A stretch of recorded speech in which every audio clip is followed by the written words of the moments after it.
Sirdaryo viloyatining Yangiyer shahrida istiqomat qiluvchi 24 yoshli ayol shahar ichki ishlar bo'limi huzuridagi tergov guruhi katta tergovchisi unga nisbatan qonuniy chora ko'rmasdan jinoyat ishini sudga chiqarmasdan tugatib berishi uchun 200 AQSh dollarini pora tariqasida bermoqchi bo'ladi.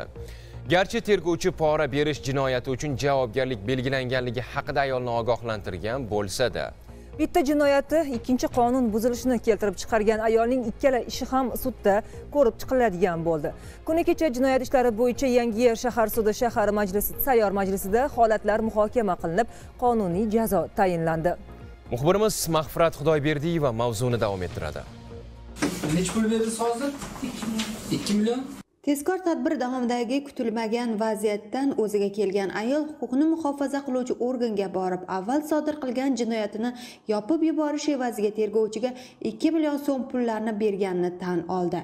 Tergovchini pulga sotib olish rejasi esa ikkinchi jinoyatiga sababchi bo'ladi.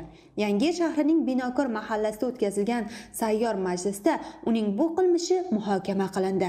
Muqaddam shu jinoyat kodeksining 131-moddasida nazarda tutilgan jinoyat sodir etganligi bo'yicha jinoyat ishi qo'zg'atilib, Yangiyer shahar ichki ishlar bo'limi huzuridagi tergov guruhi katta tergovchisi Tursun Muratov tomonidan tergov harakatlari olib borish jarayonida ushbu jinoyat ishini sudga chiqarmasdan uni foydasiga hal qilish, tugatib berish evaziga pora taklif qilgan. Shundan so'ng tergovchi tomonidan Sirdaryo viloyat ichki ishlar boshqarmasi rahbariyatiga bergan bildirgisi asosida tezkor tadbir o'tkazilib, sudlanuvchi tomonidan 2 million so'm pora puli berilgan vaqtda ushlangan.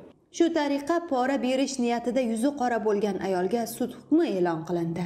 Jazo tayinlashda sudlanuvchining ayol ekanligi, 3 yoshga to'lgan farzandi borligini, ikkinchi guruh nogiron onasi borligini, oilada yagona boquvchi ekanligini, ilgari sudlanmaganligini inobatga olib, shu jinoyat kodeksining 211-modda 1-qismi sanksiyasida nazarda tutilgan eng kam jarima jazosidan ham kamroq jarima jazosi belgilandi.